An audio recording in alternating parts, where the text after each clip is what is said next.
in my DeLorean. War's over, I'm a peacetime Mandalorian. Historians stop Star Wars historians. Dude, that was painting, man.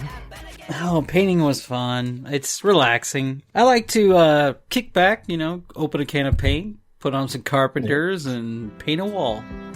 Hit those fumes.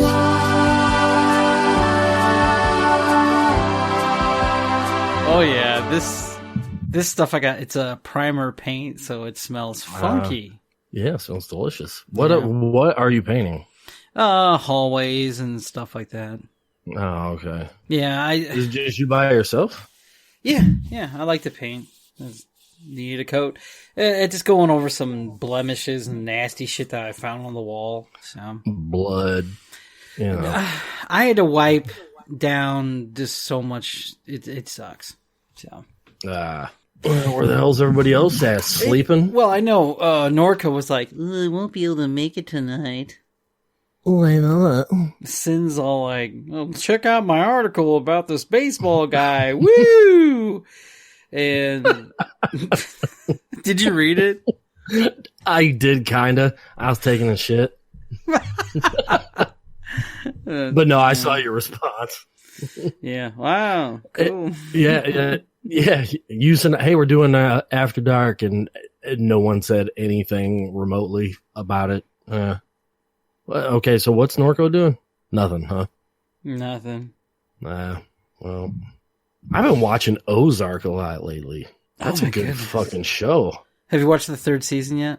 No, I'm on the second one. Oh, good. I didn't really like the second season so much. Mm-hmm. I liked it because of the different stuff, but I'm not going to spoil it. But his role in it, I just kind of was like, it feels like he's overwhelmed and he's all acting too calm. That's right. And I thought sense? That it just in the first season, I thought I was like, well, he's pretty relaxed about all this fucking chaos and people getting murdered and Well, it's weird. In the first season, it felt like it needed to be that to me. Right. He needed to be that anchor for everybody, just calm. Like he's looking at the video of his wife railing somebody. He's like, yes. And your investments today are really. His wife having an affair, getting fucked from behind. Yeah. No, it's good. It's definitely a good show, and it's funny to see all the references just to Lake of the Ozarks. Mm-hmm. They're talking about Bagnell Dam and in season 3, so have you met the little blonde girl yet that works for him? Who owns a strip club? You mean? I guess she's the curly one that's hair like. Girl? Yeah, she's the blonde little curly hair girl that was like the son of they're all trailer park people. Yeah. So I like her in the storyline as she develops, but in the season 3, she references Chesterfield and Kirkwood and all that stuff. Shit. Yeah. So have you seen Superstore, that comedy?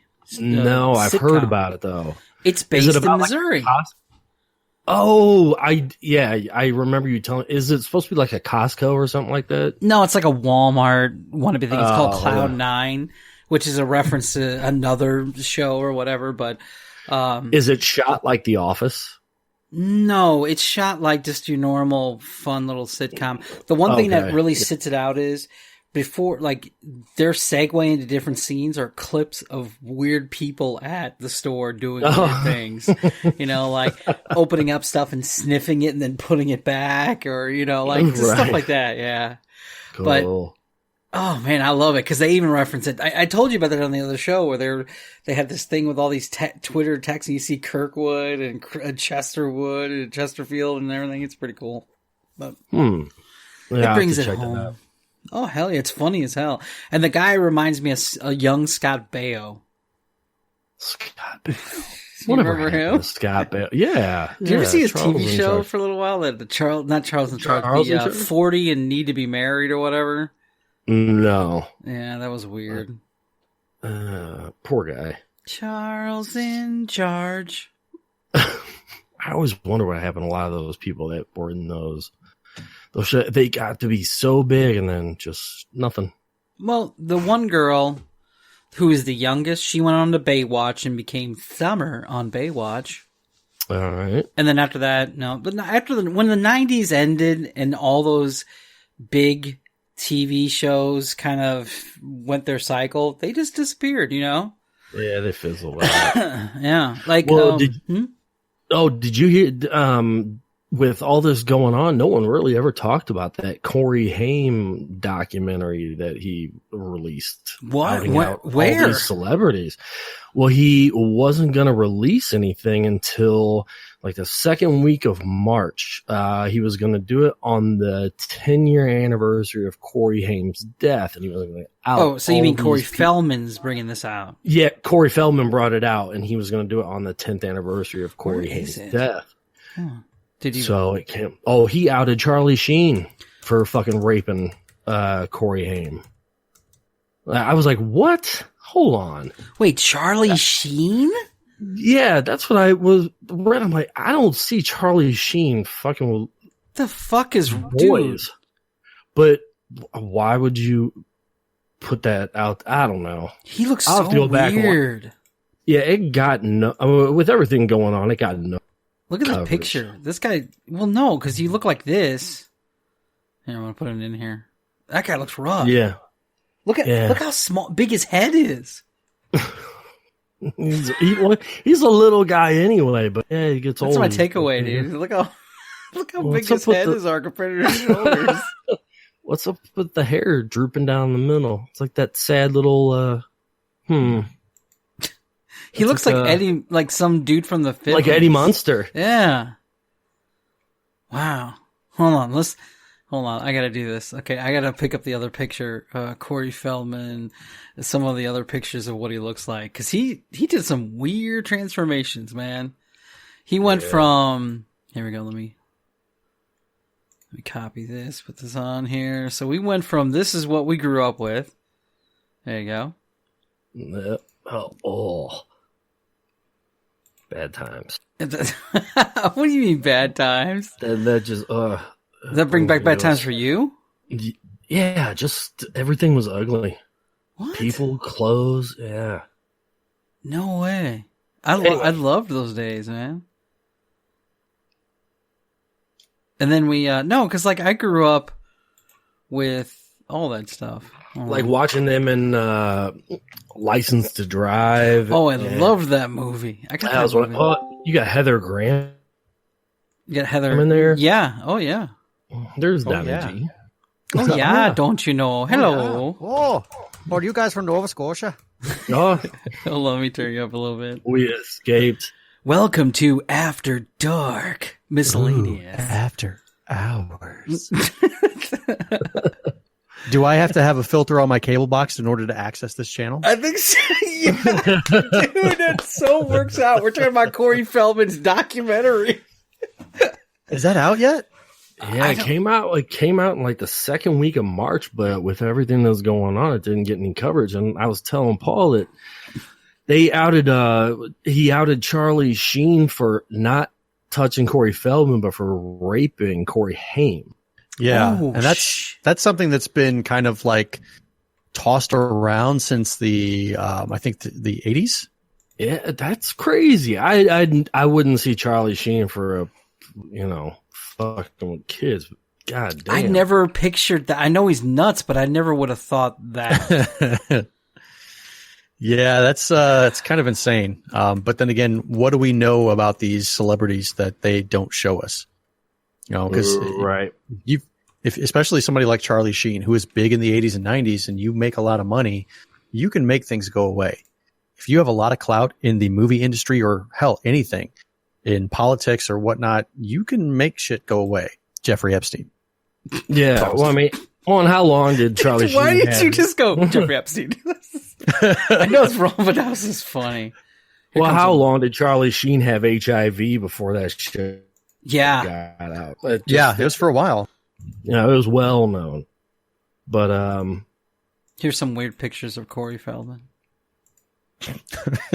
There's this Weird Al Yankovic look. And then you have his Lord of the Rings look? Question mark?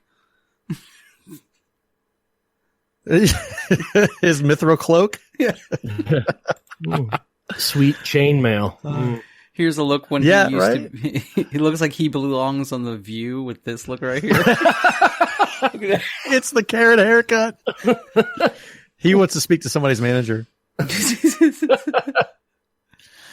Oh man, but don't we remember when he was a kid and he played in all those movies and Yeah. then he got raped? It was. And What did I see with that accordion? I'm just scrolling up and I'm seeing that.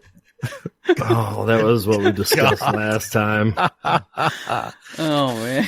Oh, That's from Somebody getting shit on and I forgot folded what up like an accordion. Connecticut accordion or something. Yeah, you jizz on her and shit on her knees and then smash her like an accordion.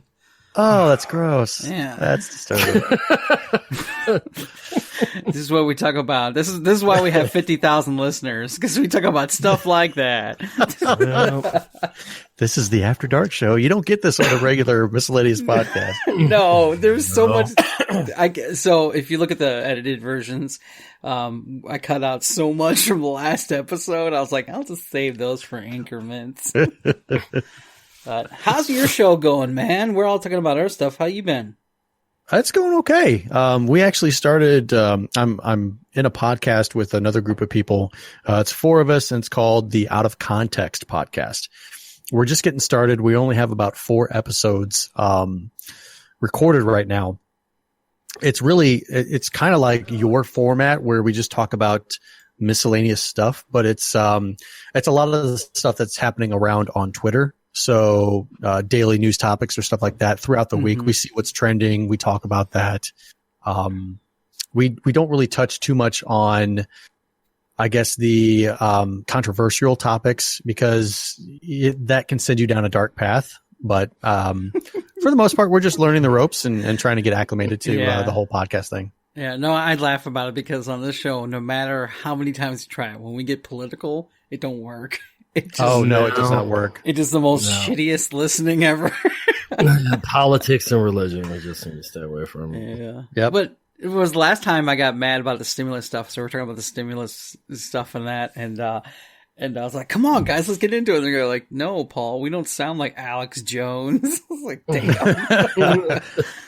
But yeah, especially these are podcasts like your podcast, they're an escape from the world, from reality, right? Especially right now. So yeah, absolutely. And right now, I think is a really good time for you guys to get going because there's nothing else to do. I know. Well, then with my stream, I'm still going strong on that stuff. I've made some significant improvements to it. I've got new lighting. I've played around with OBS. So I was using Streamlabs OBS before, and now tonight was my first stream using OBS Studio. And I have to say that the video quality of using OBS Studio it looks a million times better than what it did with Streamlabs OBS. Well, that's cool. So I'm excited about that. We got Frasley, we got Aaron, we got Norco Killer, and I'll edit it, They do all the fun stuff for me, and I'm just like, yeah, I got friends. What I want to do, and we've talked about this before, but I want to come onto your show with while we do our show and do trivia on you, because I've already been a part of your trivia game, and I got me a nice Funko Pop out of it. Yes, you did. And we're giving away Funko Pops right now. So I think we should go to your thing because we have Bob Ross and we have Stan Lee still available to get out. Oh, okay. Which I kind of want to keep Bob Ross for myself. That's cool looking. It's like, dude. No, you're going to get the Stan Lee. Yeah, that's all you get. Here, let me take a How would that work? picture of it. Huh? How would that work? Would you guys come into my Discord audio while I'm streaming and ask me questions? Yeah, do you have, the thing is let me start talking. So we did this first with Frasley's, and Frasley has his own stream and his own podcast because he's big in the World of Warcraft community. So I went on there and I was just messing around with him, and we impromptu did a trivia game about music because he started singing, and I was like, well, let's try to stump you, because he said he knew a lot of music. And it sucks because I'm like, we got a Pennywise Funko Pop, it's gonna be great, woo! And right when we started, somebody stumped the first one he did. So oh wow, not much for radio, but here I'm gonna take a picture of this Bob Ross. So I figured we do you have a lot of people that come into your Discord or listen when you do the Discord or whatever? So you mean whenever we do our podcast? Yeah, when you stream your games. Okay. It depends. It depends on the game that I'm streaming, and it depends on the content. So I do these challenges called it's if you look it up on Twitter, it's hashtag RGB High Score. And this guy named Ryan, he goes by the name of Retro Game Brews. He's put on these competitions where he gets a bunch of different people together. He tells us a game and says, "Okay, you these are the stipulations. You either speed run it or you try to get the most points." And it's a fun little challenge. We all try to be, we're competitive, but we're also friendly. So we're all in there so everybody has a certain time that they stream. We go in there, we chat them up, we help them out, we talk to them, we give tips and stuff like that. And everybody kind of helps out everybody in the community. So we're doing that, still. And last week I did Mega Man 2. We speed ran that, was able to beat that game. And tonight we were able to get it completed in under 40 minutes, where the last time it took us 52 minutes. So doing trivia on your stream is probably not going to be useful. No, it could be. It just depends on when it is. You did yours with the Lost Boys. That was freaking fun, man. That's what I'm saying. I wanted to get on and I do it with you and your people. That didn't come out right. And, we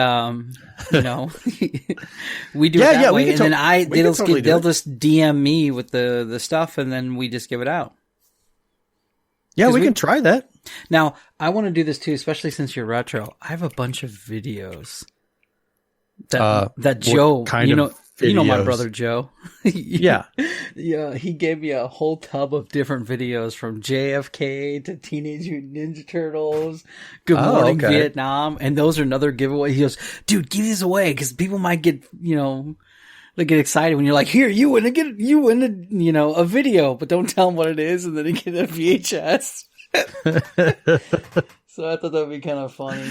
Oh, that would be great. So we have those giveaways too. So it's like, I'm going to send you Good Morning Vietnam. And then they get it like, what the hell? I can't watch this. It's like, why didn't you tell me it was VHS? I was like, well, you didn't ask.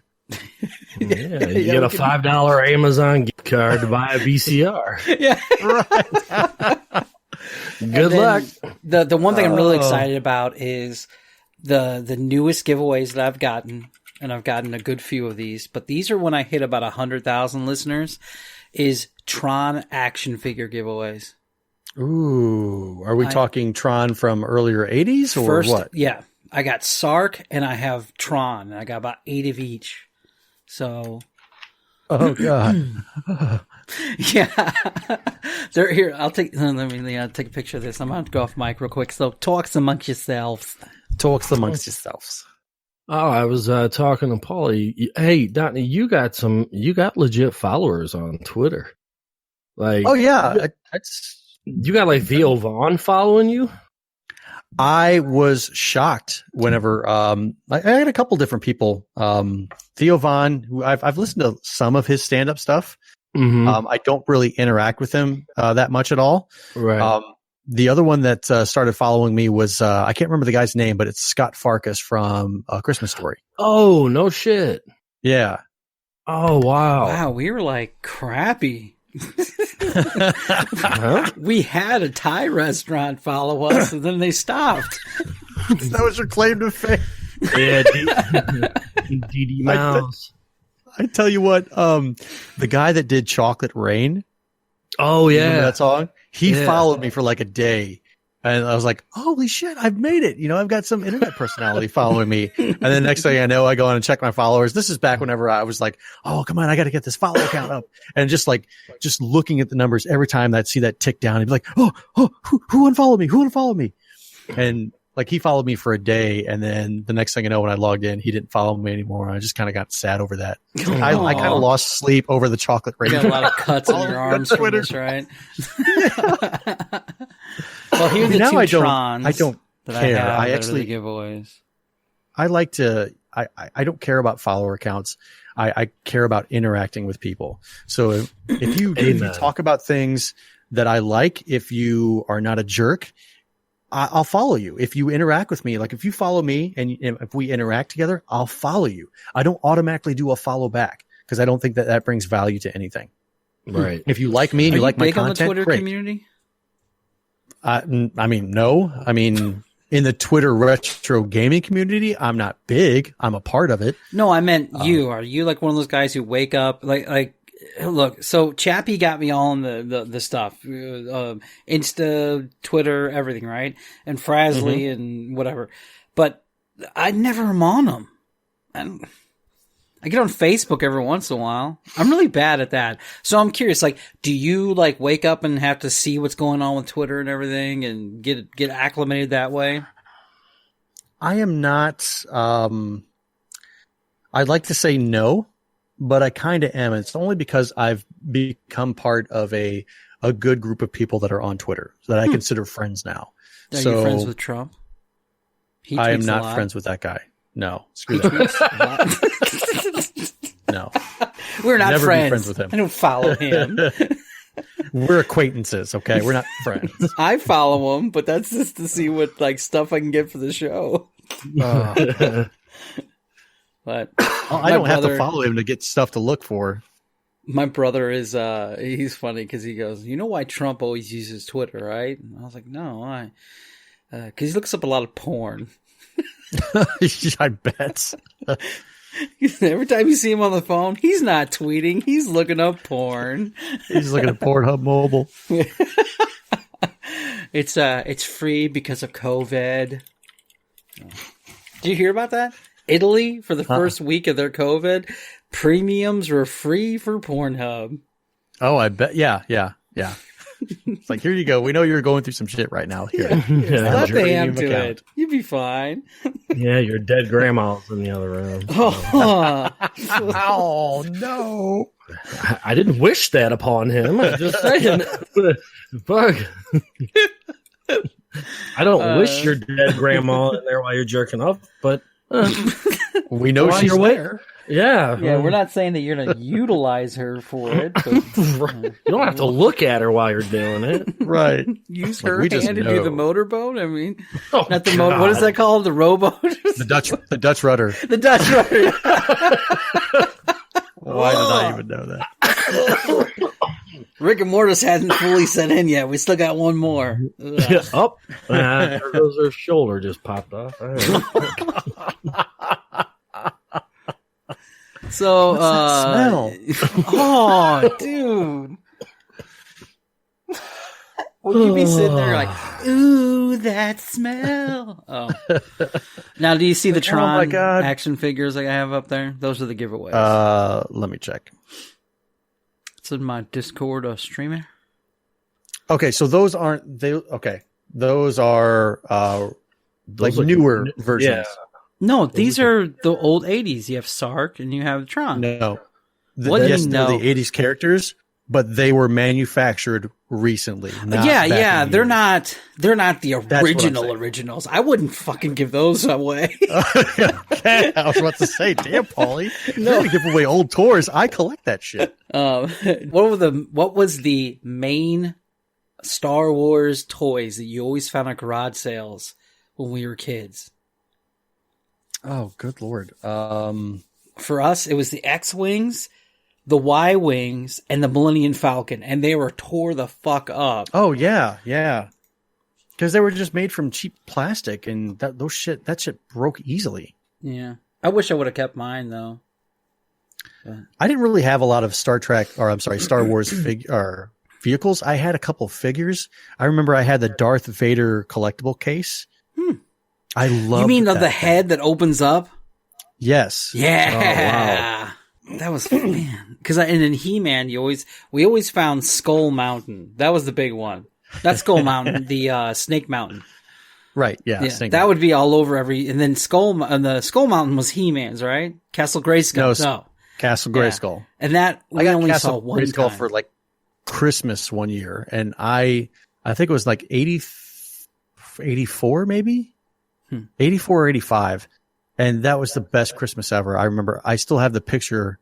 Actually, it's at my parents' house. It's a Polaroid picture of me just like, opening it up and just like, oh God, I look at that picture and it brings a smile to my face. That's cool. Yeah. Mine was my brother got Sergeant Slaughter because G.I. Joe. Sergeant Slaughter. Yeah. I got this little bike thing that had tracks on it. I get the no-name shit, but Joe gets the fucking real. Yeah. So. You get the True Value toys, right? Yeah. Or we got the great GoBots value. instead of Transformers. Yeah. Hey, GoBots were still pretty legit. I actually I loved GoBots, but I love Transformers more. But GoBots were still good. Hey, Aaron, you're not even talking, man. I'm listening to you guys in your Toy Story only because when I was at it, I got a football. What? Wait, are we talking about Nerf football or real football? No, real football. Dude, Nerf footballs were the shit. I played with a lot of toys though. I don't know. When I was that age, I lived in Florida. We were at the beach every weekend. We were, we're always outside. There was not a lot of. Yeah, if I was toys there, yeah, I'd be a beach bum too. But we lived in the Midwest, and there's nothing much to do. Yeah, there's beaches on the Mississippi River, but I don't want to play in those. No. Hey, Mom, look at this glass I found. Right. Fishing hooks. Is this pipe? Can I eat this? What? Is that a dead body? Oh man, but yeah, dude, the toys we grew up with were really. I know no one listens to previous episodes of mine, but we did a really good one on a Sweet 16 of toys we grew up with. Okay. Yeah, and one of my favorites in there was the stories we talk about the different ones. So do you remember Micro Machines and stuff like that? We always played when we were kids, and we always talked about the Nerf. And for me, the Nerf guns were so cool, but the commercials were so much better to watch. Cause they had it going on, man. They had the war. They had it all set up. They had You couldn't simulate that. You could not recreate that as a kid. No. We tried. I don't know how to have fun. Yeah. The closest we came to that was the Bottle Rocket Wars. You ever done that? That's how I lost hearing in my left ear. Okay, so we're good then. Cause you get it. It was in high school. Yep. And I was, I had a Bottle Rocket War. I don't know if you remember Jason Rogers and his sister Renee Rogers. I was over at their house with Mark Geary, and we were out there on the property having a Bottle Rocket Wars. This is going to go out. Oh, they're not going to. They're dead. Yeah. They're dead now. Oh, what the? No, I hope not. But I had a bottle rocket that was shot at me, and it blew up right next to my left ear. Oh, and I've had tinnitus in that ear ever since. It's manageable. It used to be really bad. Like whenever it first happened, it was a constant high pitched ringing in my ears, and I had trouble sleeping because of it. It drove me nuts. Wow. You know what the fix I found for that was? Going to concerts. And standing right up in front next to the speakers and just getting it so loud that both my ears would ring, and after a couple of days it would kind of dissipate. It's still there. It's just not as I can actually tune it out. Wow, you can go to concerts and that's your Wow.